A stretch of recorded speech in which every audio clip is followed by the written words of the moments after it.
Kardeşlerim selamlar, yeni bir video daha hepiniz hoş geldiniz. Sefalar getirdiniz. Bu videomuzda ne yapacağız? Bu videomuzda geçen haftadan söz verdiğim gibi bir videoya kaç dedim 100 beğeni gelirse işte Kadim Kutsal Emanet'te hatasız, müzede hatasız ve kalıntı görevlerinde hatasız nasıl gelişilir?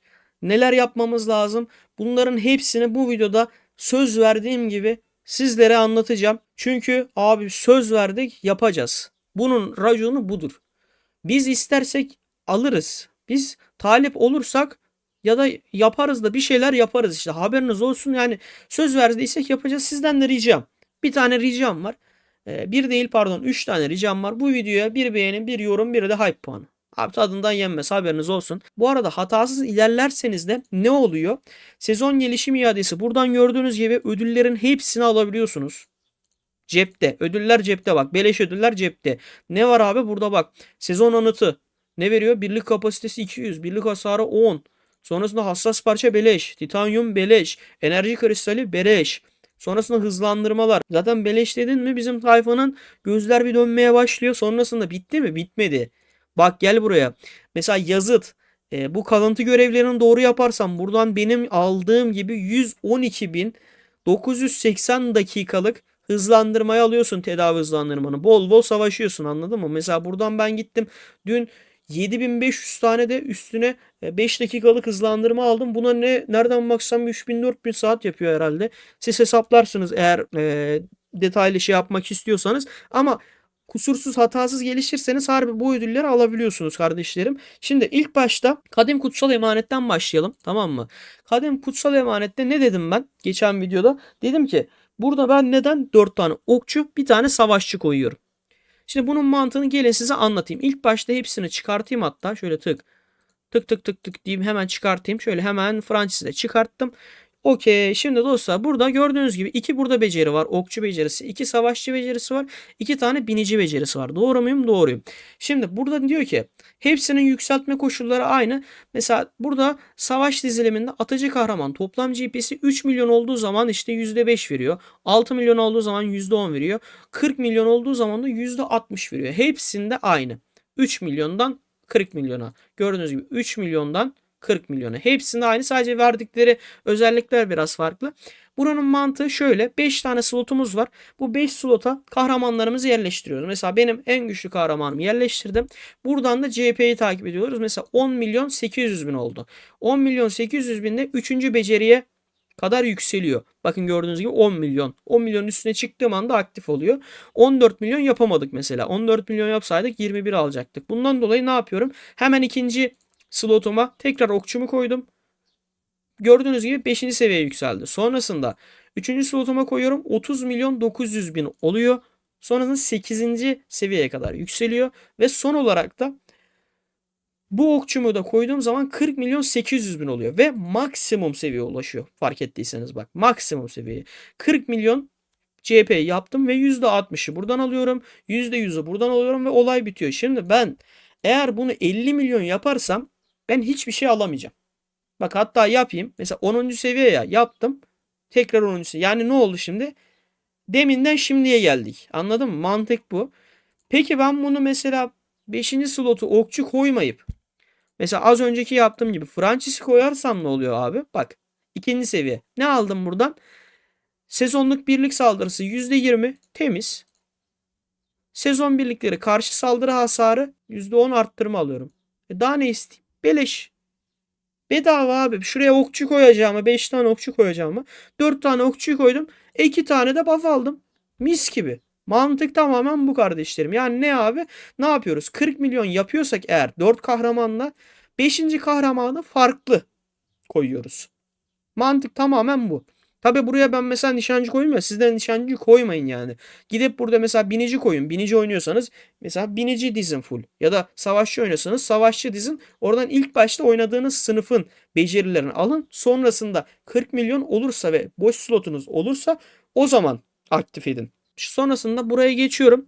Şimdi en önemli yerden bir tanesi müze. Müzenin mantığı ne? Burada eserler var. Bu eserleri yükseltiyorsun. İşte aşağıdan ödül alıyorsun. Sonrasında bak burada mesela kalıntı yakınlık derecesi artışı %15 veriyor. Mesela bunlar da önemli. Sonrasında nişancı savunması arttırıyor. Ne bileyim, Sonrasında süvari saldırısını arttırıyor. Süvari savunmasını arttırıyor. Birliklerin aldığı beceri hasarını azaltıyor. Hastaneyi arttırıyor. İşte bina yapımı, bilimsel araştırma, toplaması. Bunları ister istemez zaten maksimum yapacaksınız. Önemli olan nasıl maksimum yaptınız. Mesela buradan da ayrıca ödüller de alabiliyorsunuz. Mesela bir tane eser yaptığınız zaman buradan mesela bu ödül. Sonrasında işte 2. Sonra böyle gidiyor. Hepsinin ödülü var. Burada mesela her şeyi gören göz. 32 yapmama bir kalıntı kaldı. O da çöp bir kalıntı. Şunu bulamadım. Ondan dolayı yapamadım henüz. Bunu ne yapacaksınız? Buradaki mantık kalıntı göreviyle aslında birbiriyle bağlı olduğu için ilk başta size kalıntı görevini anlatayım. Nasıl doğru ilerleyebileceğinizi. Bu sizde başlangıçta bu şekilde görünmez. Mesela bende 10 seviye görünüyor hepsi. Bu kalıntı görevleri nedir? Tapınaklar var farklı farklı ve bu tapınaklar maksimum 10. seviyeye yükseliyor. Sizde hepsi 0 görünecek. Bunların hepsi 10. seviyeye kadar yükseliyor. Ve şöyle 6. ile 10. seviyede size eser veriyor. Az önceki gösterdiğim eserleri buradan toplayabiliyorsunuz, tamam mı? 6. ve 10. seviyede. Fakat burada hata yapmaya çok müsait. Beni şimdi burada iyi dinleyeceksiniz abi. Benim yaptıklarımın hepsini yapacaksınız. Şimdi burada ilk yapmanız gerekeni söylüyorum. Aldığınız görevi kesinlikle buraya çevirip S görevi alın. Bu birincisi. A görevi alırsanız yavaş gelişirsiniz. Kesinlikle olmaz. S görevini alacaksınız her zaman. Sonrasında bak Gap tapına. Ben şimdi az önce dedim yani 6. seviye ve 10. seviye. Şimdi aklınıza şöyle olmuş olabilir mesela. Her gün aynı görevleri alayım. Full Gap tapınağını yükselteyim. Sadece Gap tapınağını 10. seviye yapayım. Bunların hepsi sıfırda kalsın derseniz geçmiş olsun. Patlarsınız. Tamamen patlarsınız. Burada yapmanız gereken buradaki seviyeler var ya, şu seviyeler var ya, bunların hepsini ilk başta 4. seviyeye kadar yükselteceksiniz. Bak ilk yapmanız gereken bu. Neden? Neden diye soracak olabilirsiniz. Şu anda hani kulağıma geliyor. Yazıt güçlendirmesi. Burası mesela seviye atladıkça buradan verilen yazıt miktarı arttırıyor. Yani bu. Mesela bu örnek veriyorum başlangıçta 1000 tane verir. Mesela benim şu anda %936. Yani sizin başlangıçta aldığınızın 9 katını alıyorum yazıt olarak. Bu yazıtla da işte sezon sonunda ödüller alabiliyorsun. Çok değerli. Bundan dolayı ilk başta yapmanız gereken hepsini 4 seviye yapıyorsunuz. Yazıt miktarının oranını arttırıyorsunuz. Tamam mı? Yazıt miktarının oranı artıyor. Hepsini 4 yaptıktan sonra burada belirlediğiniz tapınakları 6 seviye yapıyorsunuz. Yani nasıl? Örnek veriyorum şu anda. İlla yapın diye değil. Set tapınağı ve su tapınağı, tamam mı? Suhu. Daha iyi anlamanız için Suhu tapınağı. Şimdi mesela hepsi 4, 4, 4, 4. Bunlar da 4. Bu ikisini sonrasında 6 seviye yapıyorsunuz. Buradan eserlerinizi alıyorsunuz. 2 tane eseri aldınız. Sonrasında abi bunu 6 oldu ya bunlar. Mesela Nut, Tefnut. Geliyorsunuz bu ikisini 6. seviye yapıyorsunuz. Bu ikisi de 6 oldu. Etti sana 4 tane. Eserlerinizi aldınız. Hemen eserlerinizi aktif ediyorsunuz. Sonrasında Nept, Gep. Bu ikisini 6. seviyeye çıkartıyorsunuz. Yani böyle böyle ikişerli ikişerli 6. seviyeye kadar çıkartıyorsunuz. Bunun sebebi ne? Bunun sebebi de gördüğünüz gibi buradaki yakınlık güçlendirmesi. Yani burada mesela yakınlık derecesi her görev yaptığınızda işte daha hızlı level yükseliyor. Yani en doğrusu bu kardeşlerim. Haberiniz olsun. Tamam mı? 6. seviyeye yaptınız. Teker teker. Ondan sonra eserlerinizi de bastınız. Eserleri bastınız. Buradan da ekstra buff'ınızı aldınız. Hepsi de 6 oldu. 6'dan sonra hepsine artık kafanıza göre 10. seviyeye kadar yine eşit bir şekilde, isimleri önemli değil. Hepsini 10. seviyeye kadar eşit bir şekilde yine götürmeye başlıyorsunuz. Olay tamamen bu. Bu kalıntı görevini doğru ilerlemeniz için tamamen bunu yapmanız lazım. Yok bir tanesine odaklanayım, yok 2 tanesine odaklanayım. Önce onları 10 yapayım. Carttır curttur. Abi yapmayın. Bence hata yapmış olursunuz. Bu şekilde ilerlerseniz kesinlikle doğru ilerlemiş olursunuz. Haberiniz olsun diyorum. Müzede ne yapmanız lazım? Şimdi müzede şöyle şu Sonsuz Güneş Şarkı, Yeraltı Dünyası Tacı, Yargı Terazisi ve Her Şeyi Gören Göz. Bu eserler parayla alınan eserler arkadaşlar. Haberiniz olsun. Parayla alınmadan da şu şekilde oluyor. Geçit savaşları oluyor. Geçit savaşlarında haftada bir kez buradan bir tane eser seçebiliyorsun. Size tavsiyem buradan hangi eserleri yükseltmeniz. Bu en iyisi bana kalırsa. Sezon birliklerinin tüm hasar artışı.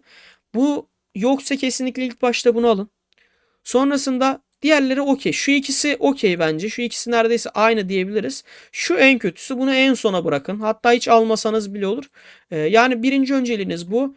İkinci şu ikisinden birisi olabilir. Son özelliğinizde yani son tercih edeceğiniz eser bu olacak. Haberiniz olsun. Buraya geçiyorum parayla alınanlara. Bunlar da görevlerden gelenler. Bunlarda yine önemli bir detay var. Bunları kesinlikle yine eşit götürmeniz gerekiyor. Mesela diyelim ki mesela sezon savaşçı saldırısı. Siz savaşçı oynuyorsunuz. Ben bunu 2 yapacağım. Bunu 2 yapacağım. Bunların hepsi sıfırda kalsın derseniz olmaz. Neden olmaz? Şimdi mesela diyelim ki bunu bir yaptınız. Bir yaptığınız zaman aktif ettiğiniz zaman ne oluyor? Yakınlık derecesi artışı %15. Sonrasında bir yaptın %15. Bir yaptın %15. Bir yaptın %15 diye diye buradan hepsinden %15 alınca devasa bir hıza ulaşıyorsun bu görevlerden ve eserlerde. Hepsini bir yaptıktan sonra ne yapabilirsin? Savaşçı oynuyorsan savaşçı saldırı savunmasını yükseltebilirsin. Nişancı oynuyorsan işte nişancı saldırı savunmasını yükseltirsin. Ona öncelik verirsin. Ya da örnek veriyorum buradan sezon birliklerinin aldığı hasarı azaltırsın. Ya da ne bileyim tedavi hızını hayat tılsımını basarak yükseltirsin. Ama ilk önceliğin kesinlikle hepsini bir yapmak olsun. Bu şekilde ilerlerseniz kesinlikle hatasız bir şekilde hani minimum 30 yaparsınız. Para yatırıyorsanız zaten çok daha kolay. 32 yaparsınız. Para yatırmıyorsanız da dediğim gibi mesela ben çok az bir miktarda yatırdım. Mesela şu anda 31 oldu. Bunu yapar mıyım yapamaz mıyım bilmiyorum. Bunu yapamamamın sebebi biliyorsunuz bir tane şey vardı. Yapboz bulmaca gibi bir event vardı ya orada 60 bölüm vardı. Ben yanlış hatırlamıyorsam 37'de tıkandım. Yapamıyorum abi. Yarım saat oturuyorum. Ona basıyorum, buna basıyorum. Kilitleniyor. Oradan da eserimi alamadım maalesef. Tek yapamadığım eser işte benim de orası oldu. Benim de ona kafam basmıyor abi. Yapacak bir şey yok. Dediğim şekilde ilerlerseniz 10 numara gelişim gösterirsiniz. Dediğim gibi bunları da doğru yaptığın zaman ekstra eserler birikiyor. İşte yazıtlar birikiyor. e, Ödüller birikiyor. Onları da işte buradan mesela maksimum şekilde alabiliyorsunuz. Ödülleri de maksimum şekilde alabiliyorsunuz. Bunun haricinde de başka bir şeye gerek yok. Başka bir şey anlatmaya gerek yok. Videoyu da zaten çok uzun tutmak istemiyorum. Canınız sıkılmasın kardeşlerim. Bu tarz bilgi videolarının devamının gelmesini istiyorsanız bir 100 beğeni yeterdir. Yani daha fazla olursa tabii tadından yenmez ama 100 benim için kafi kardeşlerim. Hepinizi seviyorum. Hoşça kalın. Merak ettiğiniz sorular varsa bu videonun yorumlarını belirtirseniz cevaplarım. Haberiniz olsun. Kendinize iyi bakın. Hoşça kalın. Bay bay.